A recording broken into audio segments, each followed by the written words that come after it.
Hey, I'd like to welcome you to another episode of Mission Matters. My name is Adam Torres, and if you'd like to apply to be a guest on the show, just head on over to missionmatters.com and click on Be Our Guest to apply. All right, so today is a very special episode. I'm bringing on Felipe Lopez Sustaita on the line, who's Associate Dean for the Center of Student Support at Lansing Community College. He's founder of Felipe Lopez Sustaita and Associates, and also author of You Can't Run from Your Destiny. Man, this book is the reason why Felipe was invited onto the show. He's a longtime friend, a frat brother, and hey, Felipe, welcome to the show. Thank you so much, Adam. A pleasure to be here with you, bro. All right, so we got a lot to cover today. We're going to talk about your book. We're going to talk about why it took you so long to schedule and me to get you on the show. We'll get into a bunch of other things like that. But before we do, we'll start this episode the way we start them all, with what we like to call our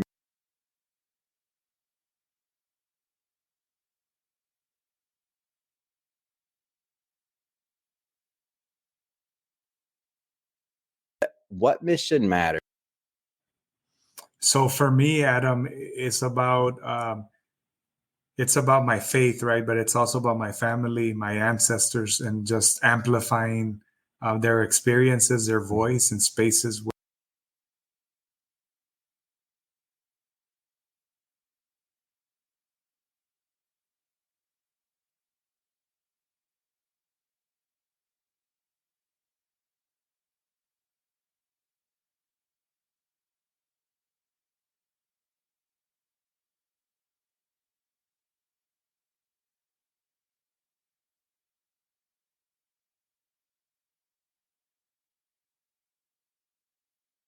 gifts I have, give it out. First question here. What took you so long to book, man? I saw your book. I was excited. I'm like, man, I got to get Felipe on the show. And then I'm like, a month passed by and I'm like, wait, what's going on? Didn't we send the invite? Did you miss the invite? You know, part of it is I knew I wanted to do it. I think it's just like the timing, right? The timing. Yeah. I was really busy. I'm just pulling your leg, Felipe. I know, man. I'm just messing with you, but seriously, when I saw the book released and I saw the cover and everything else, which was amazing, I was like, oh my gosh, because I knew a bit about your story, of course, because we're friends and we've known each other for a while, but I didn't know the full extent. So, I mean, I still remember going to go visit you and some of the things that were in the story. And the first time the only time I met your brother, and I'm looking up and I'm like, what? I didn't think they made Mexicans that tall. I didn't even know, and meeting your mother. And I think we were out there going, myself and Rudy were out there going, big shout out to Rudy, who's a good mentor and friend to many, including myself. And I remember just starting to understand your story a bit, but I never really kind of knew the full backstory, because when you're in college and otherwise, that doesn't always come up. But when I finally got to read the book and I got to know, let's just say, the full story, at least of what you shared up to that point, because I do know there's some other books that'll be coming up in the future, as I think you alluded to in the book itself. But that being said, what led you to finally writing the book and to finally getting the story out there?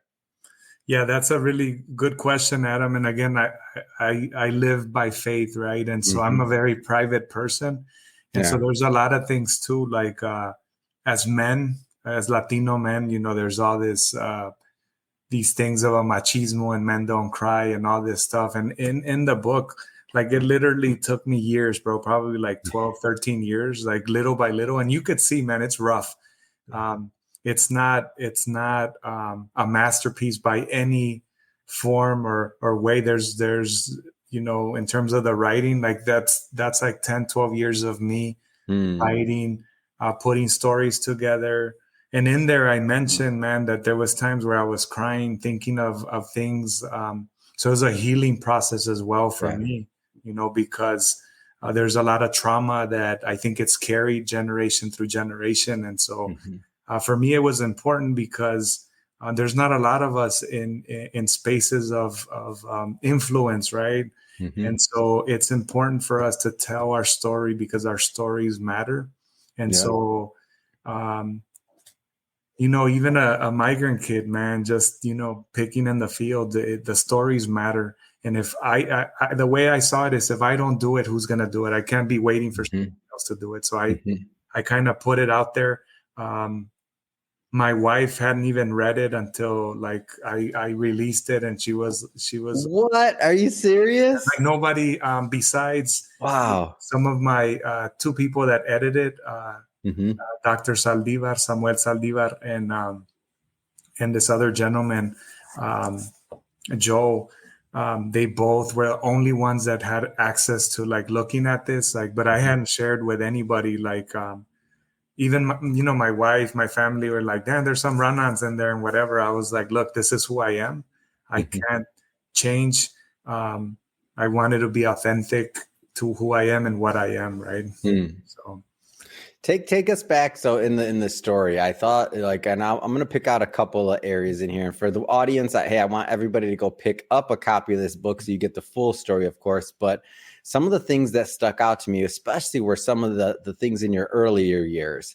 And I was thinking about the concept of just how you based on your size. So for everybody that's watching this, because you can't tell on video, how tall are you, Felipe?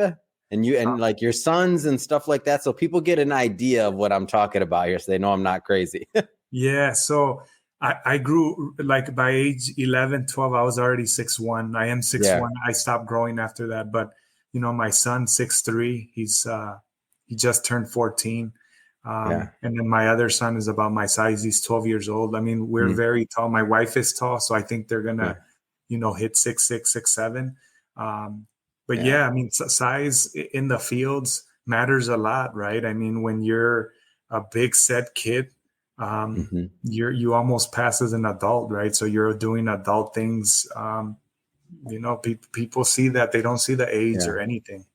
Yeah. And in one part in the book, I remember you were talking about like your schedule.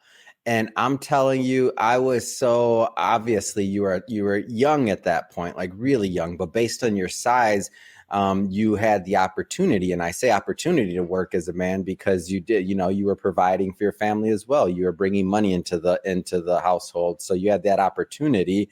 But looking back, and I think about it, I'm like thinking about the idea that someone that young was working that much.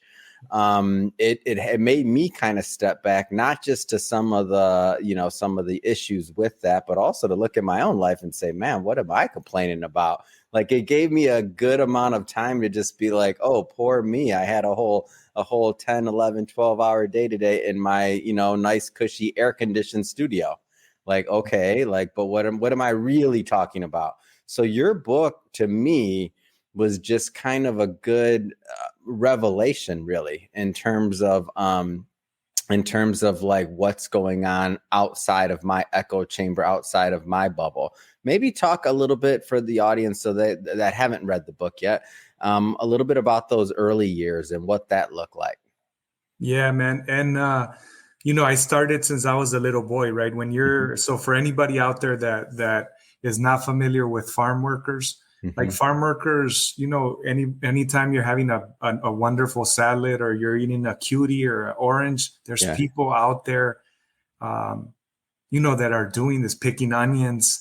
Actually, right now as we speak, right, those strawberries that you get at whatever store you go to, Whole Food, like there's people out there barely getting paid anything. There's no unions. When the pandemic hit, they didn't get to, like me and you, right, Adam? We got to work from home, turn on the internet. Like these folks were dying, right? There was no access to anything. And if you were undocumented, you were even in back of the line. But those days, I didn't know any better, right? Like that was my life. Like I grew up just as a farm worker, right? So I didn't know anything else besides, okay, we're moving to Texas and we're going to Tennessee. And then we did a stint in Georgia and then Michigan. And we just worked, bro. But what you were talking about was when I turned 11, 12 years old. That's when I became a man, right? Like there's the minor leagues and the major leagues. That's when I became when you went pro. Yeah, that's when I went pro, right? And yeah, man, I mean, because of my size, and I write in the book, right, that I was blessed to everything. My skin color, my size Yeah. was designed perfectly for my mission because when I was there, I was with grown men, and my Hmm. day would start, 5:30, 6 a.m. I was already in the fields, right, in the Yeah. shakers, and would go all day till 5 p.m. Then run, like literally run a few miles to the packing house, and then work till 2 a.m. Wait, my brother Luis would give me a ride home and do it all day, every single day, man. And I did Yeah. that for several years in the summers in the blueberries, picking oranges, picking Hmm. apples, um, everything, man, peppers. Like it was hard. Yeah. And when people see me and they're like, oh, this guy's successful, like whatever, right? Um, there's a price you pay, right? There's a Hmm. price. I just mentioned all these other things. My dad had a heart attack, man, at 11 years old. He couldn't come anymore. My mother couldn't come. Hmm. And so now you add the element that you don't have your mom and dad with you, and you're Yeah. out there like grinding, bro. And yes, you lose faith and hope because you're out in the fields looking like, damn, what am I gonna do, right? Like this is my Hmm. life. Um, but I learned a lot of valuable lessons in that, like, Hmm. um, yeah, how to be grateful for the little things. Like I'm not afraid to take risk and lose everything because we come from nothing, right? So Yeah.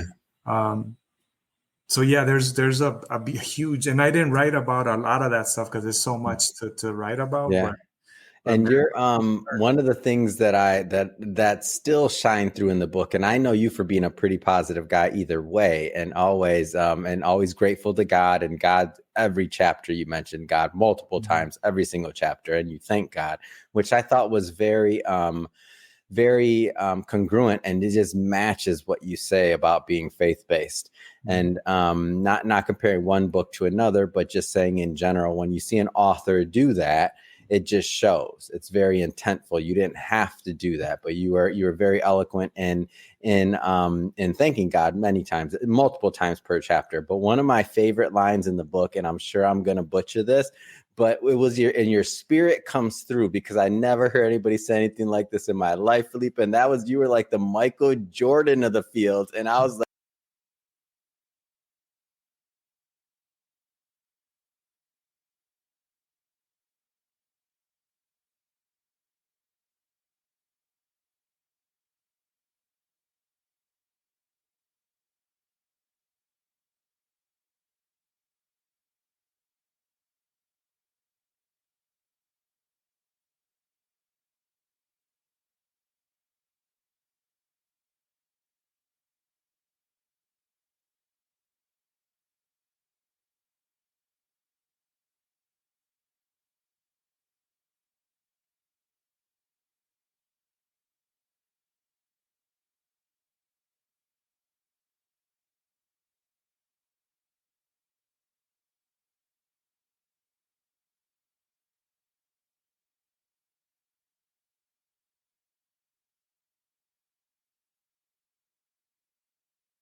was angry, and all that mix is by the grace of God, man, that I got through. And talk about the homies Thanksgiving. Am I saying it right? That's the right name? The homies giving, yeah. Yeah. Yeah, so that came about out of pain, right? Out of like. So what is it? Let's start there. What is it? So it's a Thanksgiving dinner for Michigan State students that don't have anywhere to go, or if they're international, or they're in-state, whatever it is. Which there's a lot of them. There's a lot of them that experience what Felipe is talking about. Go ahead. Yeah, and I'll give a shout out to Juan, because yes, I started the event in 2003. It's been going 21 years now. Amazing. And now it's serving, the university finally took it over a few years ago. But it serves anywhere from 700 to 1,000 people on a yearly basis, and Juan has kept that going, bro. He's put in the work. He's kept it going for so many years. So I want to give him proper respect for him. Yes, when I started it, it was just this idea of like bringing like, I don't know, 30, 40 people together, and then it just became bigger and bigger. But so many people played a role in that. But again, you don't have to be a billionaire. You don't have to be anything. Like sometimes pain gives birth to amazing things, right? Like look at you now, like Mission Matters, right? It's a global thing that you're doing. You're giving people opportunity to tell their stories. And it was probably birthed out of pain, man, out of like this urge or urgency or this idea to fulfill your mission in this earth, right? And you could have easily, like I tell my kids, like, God sometimes gives you one coin, he gives you 2 coins, or sometimes he gives you 5. Some people bury their gift and just take it with them. Other people multiply, right? And that's what you're doing, what I'm doing, right? Telling our story and allowing others to tell their story. So talk about your work now, like as you've gone through and gotten, I don't know, every degree there is. I think because when you talk about like, so if we look at the cover, got to hold it up again. Like I'm so proud to see you wearing the garb, like, cause it's true, from migrant worker to where you're at now. Like talk a little bit about where you're at now, cause there is a happy ending in here. Yeah, absolutely. Yeah, I mean, and you see the lines, right? Like, man, I earned all those. Like, it was a very difficult journey from somebody that was literally could hardly read and write, right? To working super hard. So I wouldn't be here if it wasn't, for my father's death that really propelled me to go for that doctor degree and having this obsession, right? This obsession that they would have to drag me dead, that I wasn't going to leave, that I was going to do everything in my power. And it's a law of attraction, really. Like what you put out to the universe is what you receive. And so everything that I have now, it's manifested through things that I was dreaming, bro, really, when I was in the fields. And, look, I write about looking up in the sky, looking at airplanes, right? And all this manifestation. And so what I'm doing now, so I'm an associate dean at a community college, and I oversee 6 units, Title IX, there's ADA compliance, counseling, student life, like things that for people like us should have never happened, right? I also was able to be in the political office, right, in terms of like representing all the Latinx people in the state of Michigan and advising 2 governors, both Republican Democrats, in a time where there was a pandemic, where there was a Flint crisis, water crisis, so much stuff. But, God prepares you for everything, right? If you would have put me in there when I was younger, I wouldn't have been able to do it. Just like this job, I couldn't do it, and so and I'm speaking, I go and speak at different universities, businesses. And what I sell, just like you, bro, is hope, right? Hope that it doesn't matter where you start. It's about where you're going and the kind of grit and the kind of things that you you want to manifest, right? Mm-hmm. And so, I went from not being able to read to like reading a book a week, right? Like, and being consistent about it, right? Like being not only just reading, but applying to my life what I'm reading, right? And so, if man, like I said, I'm becoming more dangerous as the days go, right? As I'm reading and I'm like, wow, okay. And my kids are even, um, benefiting from all this, right? Because I'm teaching them as I'm driving them to school. As we're just working, bro. Yeah, it's great. Well, I'm so proud of you, Felipe, and I know there's people watching this that they're leaning into this story and also into this book. So that being said, if somebody wants to follow up and follow your work, follow you, and also pick up a copy of the book, what's the best way for them to do that? Yeah, so there's two ways, right? You can go to Amazon and order the book directly from Amazon, or you can go to my website, which is FLS and Associates at gmail.com. And you can just send me an email through my website. And I'd be more than happy to sign a copy for anybody or jump on the phone, right? If anybody, and that's the beauty, Adam. I think of like when I published it, there was folks from like Africa, from other countries, like reaching out. Like, you just never know, man. Like, if you don't put yourself out there, like, you just never know, right? And the impact that it has, regardless of race, of ethnicity, of gender. Yeah, we're all human, man, and we all bleed and we all suffer and we all cry. And so that so those are the two forms, either Amazon or you can reach out directly. Another thing too, like on social media, if you want to follow me, it's Lion Chaser 84. That's on Instagram, or just my name, Felipe Lopez Sustaita, in Facebook. And then I'll also say this, because I'm a trailblazer, man. I started posting, right, being very intentional. I'm not posting, for likes. I'm not posting for all that. I am really posting because, for the 10 people that follow me, right, that are really loyal, it's helping them, but it's helping me too, right? Like, if I can't do it for 10 people, how can God trust me with when I hit the millions?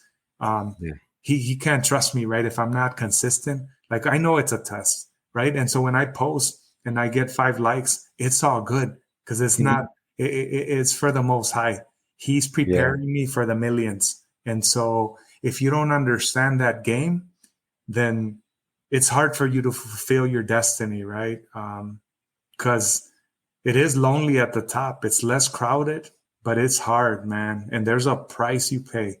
And if you're not willing to pay that price, man, get off the kitchen, right? Or get out of the field. And that's a great way. That's a great way to end it. If you're not willing to pay the price, hey, get out the kitchen. I'm in.